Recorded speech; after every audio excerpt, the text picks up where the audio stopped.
नमस्कार, सियासत आज 60 के साथ हाजिर हूं मैं रुमाना इसार खान। चंद्रबाबू नायडू ने चौथी बार मुख्यमंत्री पद की आज शपथ ले ली है और इस शपथ ग्रहण समारोह में प्रधानमंत्री मोदी भी मौजूद रहे। नारा चंद्रबाबू नायडू अने नेनु। विजयवाड़ा के केसरपल्ली आईटी पार्क में हुए भव्य शपथ ग्रहण समारोह में चंद्रबाबू नायडू ने सीएम पद की शपथ ली। नायडू चौथी बार आंध्र प्रदेश के सीएम बने हैं। तेलुगु स्टार और जनसेना पार्टी के मुखिया पवन कल्याण ने डिप्टी सीएम पद की शपथ ली। शपथ ग्रहण समारोह में पीएम मोदी भी मौजूद रहे। चौथी बार सीएम बनने पर पीएम ने चंद्रबाबू नायडू को बधाई दी और उन्हें गले लगा लिया। शपथ ग्रहण समारोह में गृह मंत्री अमित शाह, केंद्रीय मंत्री जेपी नड्डा और नितिन गडकरी समेत तमाम दिग्गज नेता मौजूद थे। नायडू के शपथ ग्रहण समारोह में साउथ की स्टार पावर भी दिखी। अभिनेता रजनीकांत और चिरंजीवी समेत दक्षिण भारत के कई सितारे शपथ ग्रहण समारोह में दिखे। नायडू सरकार में सीएम और डिप्टी सीएम समेत 25 सदस्य होंगे। सरकार में टीडीपी के 20, जनसेना के 3 और बीजेपी का 1 है। फिलहाल एक मंत्री पद खाली रखा गया है। उड़ीसा में आज बीजेपी सरकार का शपथ ग्रहण है। शाम 5 बजे शपथ ग्रहण समारोह होगा, जिसमें प्रधानमंत्री नरेंद्र मोदी भी शामिल होंगे। ओडिशा में बीजेपी विधायक दल के नेता चुने गए मोहन माझी आज सीएम पद की शपथ लेंगे। आज शाम 5 बजे शपथ ग्रहण समारोह भुवनेश्वर के जनता मैदान में होगा। सीएम मोहन माझी के साथ ही प्रभाती परिदा और कनक वर्धन सिंहदेव डिप्टी सीएम पद की शपथ लेंगे।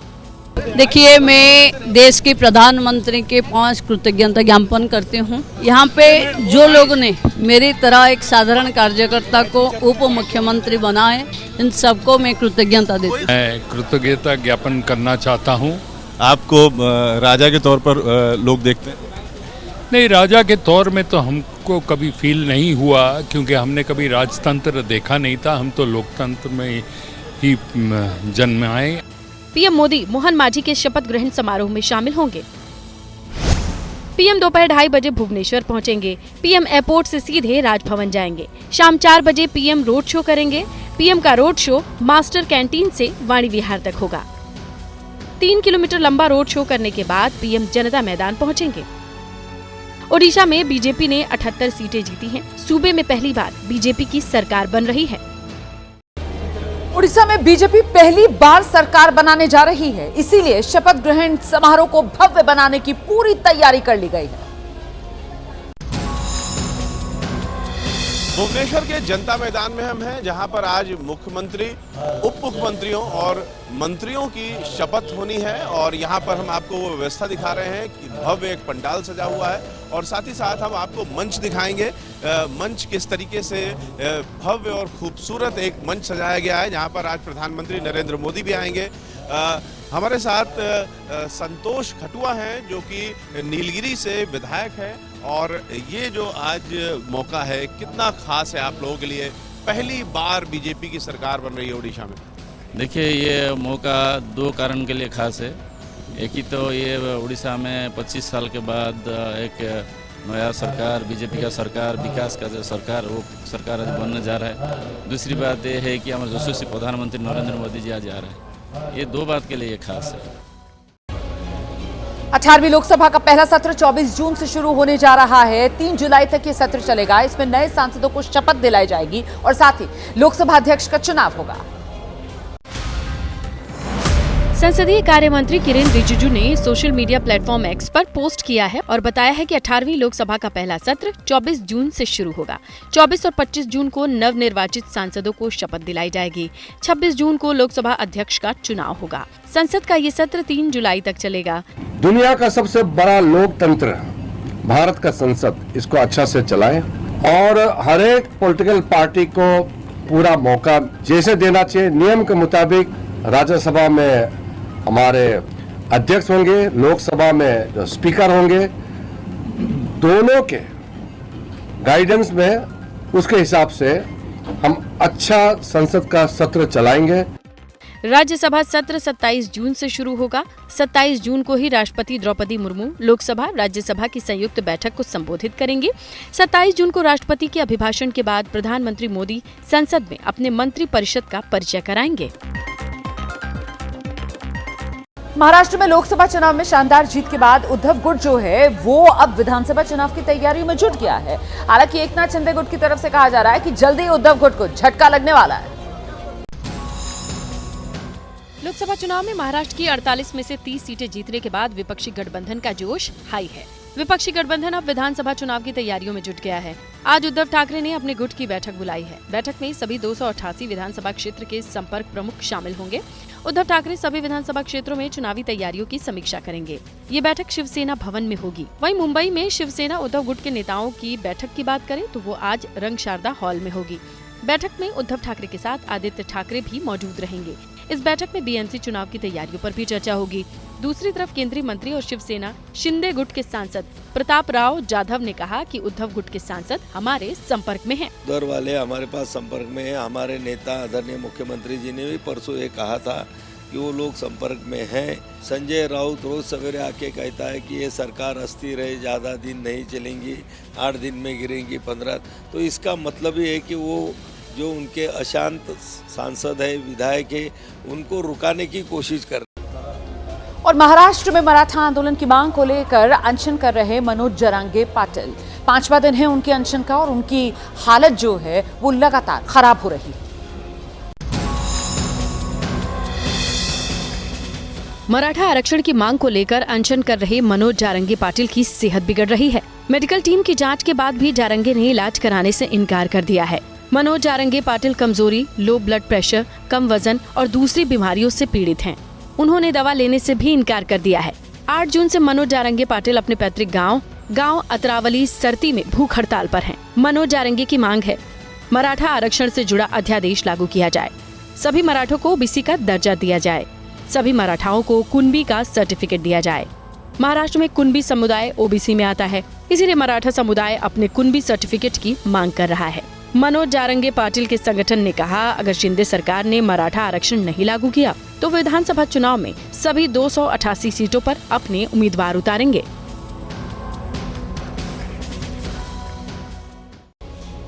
और पानी की किल्लत से जुड़ी दिल्ली सरकार की याचिका पर सुनवाई सुप्रीम कोर्ट में कल भी जारी रहेगी। आज अदालत ने हिमाचल और दिल्ली सरकार से कुछ सवाल भी पूछे।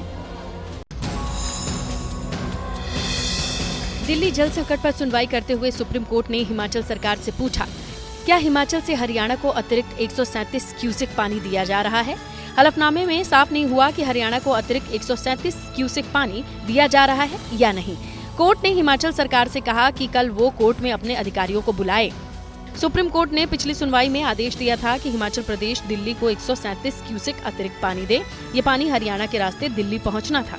सुनवाई के दौरान कोर्ट में दिल्ली सरकार के वकील ने कहा कि नियम के मुताबिक हरियाणा से दिल्ली को 1013 क्यूसेक पानी मिलना चाहिए, लेकिन हरियाणा से दिल्ली को 800 से 900 क्यूसेक पानी ही मिल रहा है। सुनवाई के दौरान सुप्रीम कोर्ट ने दिल्ली सरकार से भी सवाल पूछे। कोर्ट ने पूछा, दिल्ली सरकार ने टैंकर माफियाओं पर रोक लगाने के लिए क्या कदम उठाए हैं? दिल्ली में पानी की बर्बादी रोकने के लिए क्या कदम उठाए गए हैं?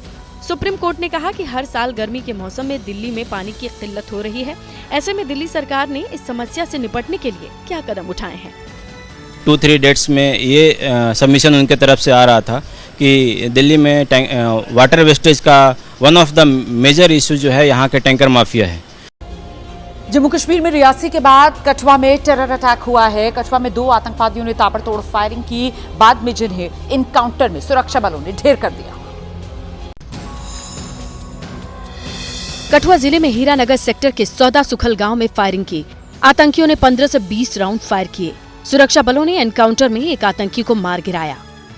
मारे गए आतंकियों के पास से भारी मात्रा में गोला बारूद, कैश और पाकिस्तान में बनी चॉकलेट और दवाइयां मिली हैं। सैदा गांव में करीब 7:55 पर 2 आतंकी दिखाई दिए थे। आतंकियों ने एक महिला से पानी मांगा। महिला ने पानी देने से इनकार किया तो आतंकियों ने फायरिंग शुरू कर दी। सर मैं आ रहा था बाइक लेके किसी के साथ, तो मेरे को 2 छोटे-छोटे बच्चों ने रुकवाया। अशु भैया की इधर कोई घूम रहा है राइफल लेके बंदूक के साथ। पहले मैंने उतरा, मैंने सोचा ऐसे ही होंगे, कोई घूम रहा लोकल। फिर मैंने सोचा मेरे दिमाग में उतर के देखता हूँ मैं। जब मैंने देखा तो मेरे को मतलब कि बाहर के आदमी लगे वो। जब मैंने ध्यान से देखा उनके पास काले कपड़े पहने थे, बैग था, मुंह पे मास्क लगाया था और राइफल थी। जब मैंने राइफल को ध्यान से देखा कि AK-47, फिर मैं उधर से आ गया, मतलब पीछे खिसका और चलाया फिर जोर से कि अंदर घुस जाओ कि ये मिलिटेंट आ गए हैं। आतंकी हमले में घायल CRPF का एक जवान शहीद हो गया है। कठुआ में जिन आतंकवादियों ने हमला किया उन्हें लेकर बड़ा खुलासा हुआ। इन आतंकवादियों ने हाल ही में इस इलाके में घुसपैठ की थी और नाले के रास्ते इन्होंने घुसपैठ की थी। मंगलवार शाम जम्मू के कठुआ जिले के हीरानगर में जिन 2 आतंकवादियों के साथ सुरक्षा बलों की मुठभेड़ चल रही है, माना यह जा रहा है कि वो दोनों आतंकी हाल में ही घुसपैठ कर अंतर्राष्ट्रीय सीमा से जम्मू में दाखिल हुए थे, जहां से वो हीरानगर तक पहुंचे। बता दूं, सुरक्षा बलों ने एबीपी न्यूज को बताया है कि ये दोनों आतंकी या तो तरनाह नाले से या फिर बसंतर नाले से पार होकर हीरानगर तक पहुंचे थे। यहाँ ये बता दूं कि एबीपी न्यूज को मिली एक्सक्लूसिव जानकारी के मुताबिक जम्मू, सांबा और कठुआ, इन तीनों जिलों में जो कि पाकिस्तान की अंतर्राष्ट्रीय सीमा से सटे हुए हैं, इन तीनों जिलों में करीब 1.5 दर्जन ऐसे नदी नाले हैं जो घुसपैठ के पारंपरिक रूट रहे हैं। इन्हीं 1.5 दर्जन नदी नालों में से 2 तरना नाला और बसंतर नाले का इस्तेमाल संभवतः इन दोनों आतंकियों ने किया था और ये दोनों नाले कठुआ जिले में पड़ते हैं। और जम्मू कश्मीर के रियासी में श्रद्धालुओं की बस पर हमला करने वाले आतंकवादियों की तलाश में सर्च ऑपरेशन लगातार जारी है। अब सुरक्षा बलों ने 11 टीम्स बना दी है। रियासी में बस पर फायरिंग करने वाले आतंकियों का स्केच जारी किया गया है। पुलिस ने दोनों आतंकियों के स्केच को जारी किया है। सुरक्षा बलों की 11 टीमें आतंकियों की तलाश में जुटी हुई हैं। पूछताछ के लिए 20 लोगों को हिरासत में लिया गया है। आतंकियों की सूचना देने पर 20 लाख रुपए का इनाम भी घोषित किया गया है। आतंकियों की तलाश में सुरक्षा बलों ने पोनी तेरियात इलाके की कई तरफ से घेरेबंदी की है। सुरक्षा बलों ने जम्मू और राजौरी जिले में हाई अलर्ट घोषित कर दिया है। रियासी हमले की जांच में एनआईए की एक टीम भी शामिल है। रियासी में श्रद्धालुओं पर हुए अटैक के खिलाफ देश के कई हिस्सों में प्रदर्शन भी हो रहे हैं।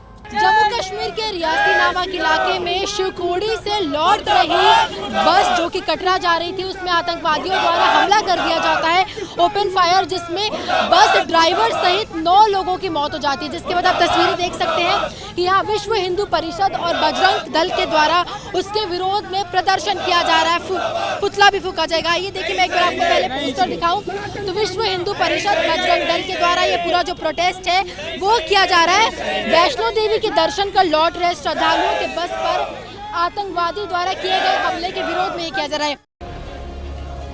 और देखिए, नीट की परीक्षा में धांधली की शिकायत के आरोप में छात्र जो हैं वो सड़क पर उतरे हुए हैं। विरोध प्रदर्शन उनका लगातार जारी है और वो इस नीट की परीक्षा को रद्द करने की मांग कर रहे हैं।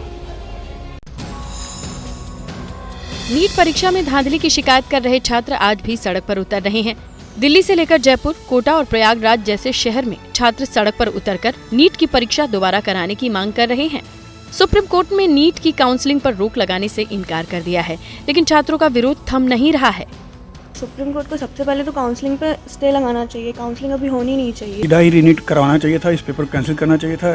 छात्रों के मुद्दे पर सियासत भी हो रही है। विपक्षी पार्टियां भी आरोप लगा रही हैं कि परीक्षा में धांधली हुई है। ये नीट एग्जाम्स आप देख रहे हैं, तो मेरे ख्याल से इसकी जो एसआईटी की मांग और ऑर्डर आया है कोर्ट से, तो हम एसआईटी जल्द से जल्द होनी चाहिए और let's wait for the reply. NEET की जो बात आती है तो यही बात हम कहते आए हैं, चाहे स्टेट में हो या फिर देश भर में हो, जो ये पब्लिक एग्जामिनेशंस होते हैं उन पे कोई ना कोई एक रूल चाहिए। जो पेपर फोड़ते हैं, पेपर को लीक करते हैं, कोई कार्रवाई नहीं होती है। कोई भी मुद्दा ये देश में आएगा, सबके लिए तो चिंतित हैं। जो अधिकारी इसके ऊपर बैठना चाहिए वो सब बैठकर मिलजुल कर जो न्याय के पक्ष में निर्णय लेंगे, उससे सहमत। देश की औसतन आबादी जो है उसकी उम्र आयु 29 वर्ष की है। कौशल विकास मंत्रालय और शिक्षा विभाग हो, उनका सीधा संपर्क उन नौजवानों से है। दिल्ली के बाद हरियाणा और चंडीगढ़ में भी आम आदमी पार्टी और कांग्रेस के बीच गठबंधन टूटता हुआ नजर आ रहा है। हरियाणा में कांग्रेस के दिग्गज हरियाणा में अकेले विधानसभा चुनाव लड़ने की बात कह रहे हैं।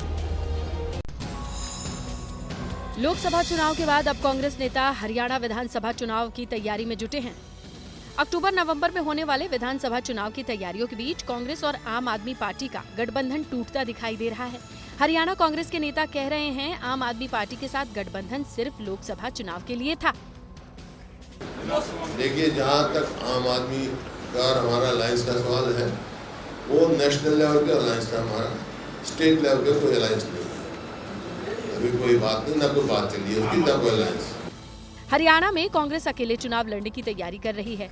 लोकसभा चुनाव में हरियाणा में कांग्रेस 9 सीटों पर चुनाव लड़ी थी। आम आदमी पार्टी एक सीट पर चुनाव लड़ी थी। कुरुक्षेत्र सीट पर लड़ी आम आदमी पार्टी की हार हुई है। आम आदमी पार्टी भी हरियाणा विधानसभा चुनाव की तैयारियों में जुटी है।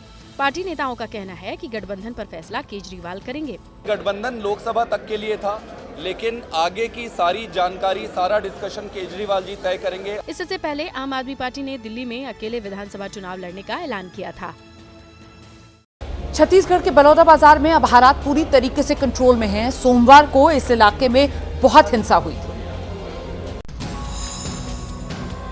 सोमवार को बलौदा बाजार में हुई हिंसा की गाज अफसरों पर गिरी है। छत्तीसगढ़ सरकार ने बलौदा बाजार के कलेक्टर और एसपी को हटा दिया है। कलेक्टर कुमार लाल चौहान को हटाकर दीपक सोनी को नया कलेक्टर बनाया गया है। एसपी सदानंद कुमार को हटाकर विजय अग्रवाल को नया एसपी बनाया गया है। हिंसा के बाद बलौदा बाजार में भारी तादाद में सुरक्षा बलों को तैनात किया गया है। इसी बीच सतनामी समाज के प्रतिनिधिमंडल ने सीएम विष्णुदेव साय से मुलाकात की। सतनामी समाज का कहना है कि हिंसा में शामिल लोग समाज से जुड़े हुए नहीं थे। सतनामी समाज के लोगों ने एक उग्र प्रदर्शन किया। उनका आरोप था कि अमर गुफा के इसी जैतखंभ को जिन लोगों ने खंडित किया है, उनके खिलाफ सख्त कार्रवाई होनी चाहिए। पूरे मामले पर प्रशासन और सरकार उच्च स्तरीय जांच कराए। उसी जांच की मांग को लेकर सतनामी समाज के लोग प्रदर्शन किए। वो प्रदर्शन इतना उग्र हो गया कि आगजनी में तब्दील हो गया। सैकड़ों वाहनों को आग के हवाले कर दिया गया। कलेक्ट्रेट और एसपी दफ्तर को फूंक दिया गया। जैसे ही घड़ी का काटा दोपहर 2:30 पे आए, बबीता जी का दिल सास बहू साजिश के लिए मचल जाए। और ये है इनकी बहू, पूरे दिन ऑफिस की टेंशन हो जाए गॉन जब ये करें अपना फेवरेट शो फ्री टाइम पे ऑन। इनकी तरह आप भी देखें अपना फेवरेट शो अपने टाइम पर और डाउनलोड कीजिए एबीपी लाइव ऐप अपने स्मार्ट टीवी पर।